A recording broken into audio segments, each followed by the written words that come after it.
Over 60, these 5 exercises are better than walking, surgeon approved. The standard advice for health after 60 has long centered on a simple daily walk, but modern research is beginning to tell a much more powerful story.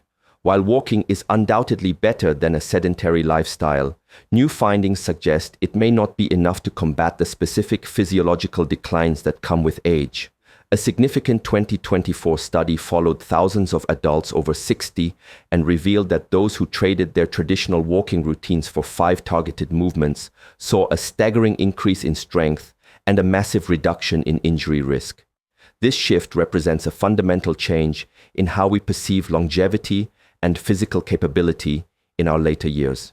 You won't want to miss the final habit, or 99% will miss the last tip and will be stuck with a loss of independence for life. The reason these specific exercises outperform walking is rooted in the concept of functional strength patterns.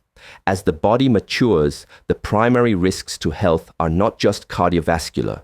They involve a loss of muscle mass, decreased bone density, and a decline in proprioception, your body's ability to sense its position in space. Walking provides a steady-state cardiovascular stimulus, but it fails to provide the progressive overload necessary to maintain the muscles used for daily tasks like lifting, reaching, and catching yourself during a stumble. By focusing on movements that challenge balance and stimulate deep cellular pathways, you can effectively reprogram your system to maintain a high level of physical performance well into your 80s. The first essential movement is the wall push-up with a sustained hold.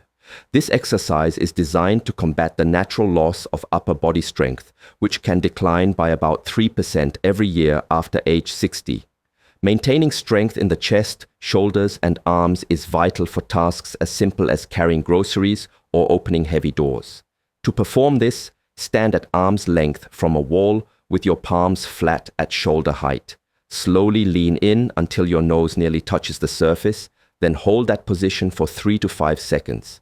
This time under tension is far more effective for building senior muscle mass than rapid repetitions.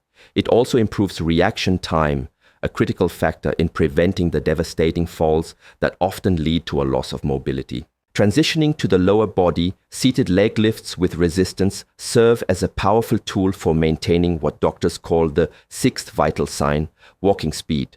Your hip flexors and quadriceps are the primary drivers of your ability to climb stairs and stand up from a chair. By sitting in a sturdy chair and lifting one leg straight out until it is parallel to the floor, you are engaging these critical muscles without putting undue stress on the joints.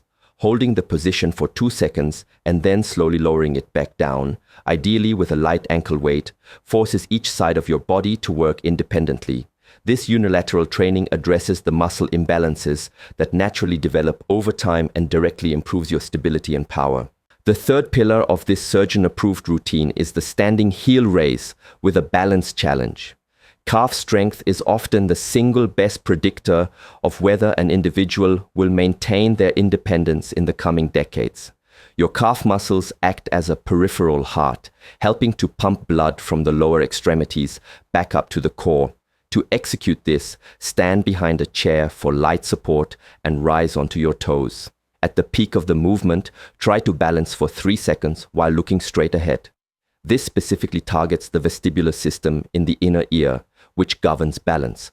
Strengthening these muscles ensures you have the force necessary to regain your footing if you ever trip, potentially preventing a fracture before it happens. Modified squats to a chair occupy the number 2 spot because of their incredible efficiency at working multiple muscle groups simultaneously.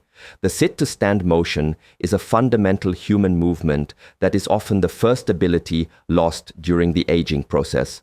To do this safely, stand in front of a chair with your feet hip-width apart and push your hips back as if you are closing a car door with your glutes. Lower yourself slowly until you lightly touch the chair, then immediately push back up through your heels. This hip hinge pattern protects the knees while strengthening the glutes and core.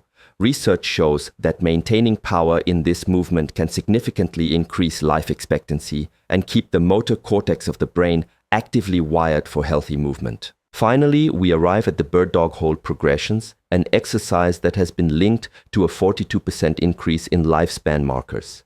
This movement is unique because it requires the brain to coordinate between the left and right hemispheres while maintaining a neutral spine. By getting on your hands and knees and extending the opposite arm and leg simultaneously, you activate cross-lateral neural firing. This has been shown to improve memory and cognitive function while also increasing bone density in the hips and spine. The mechanical forces created during this hold trigger a process called mechanotransduction, which sends signals to your cells to rebuild themselves stronger and more resilient than before. The beauty of these 5 exercises lies in their efficiency. They require less than half the time of a traditional long walk while providing superior results across every major health marker. They address the loss of rotational stability, the decline in bone density, and the weakening of the mind-body connection. By dedicating just 20 minutes a few times a week to these targeted movements, you are making a proactive investment in your future autonomy.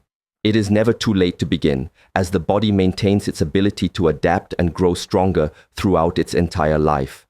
Start today, focus on steady progression rather than perfection, and give your body the stimulus it needs to thrive for decades to come. Please subscribe. I tried the bird dog hold today and was surprised at how much my core was working. I've been walking every day, but I can see why this is different.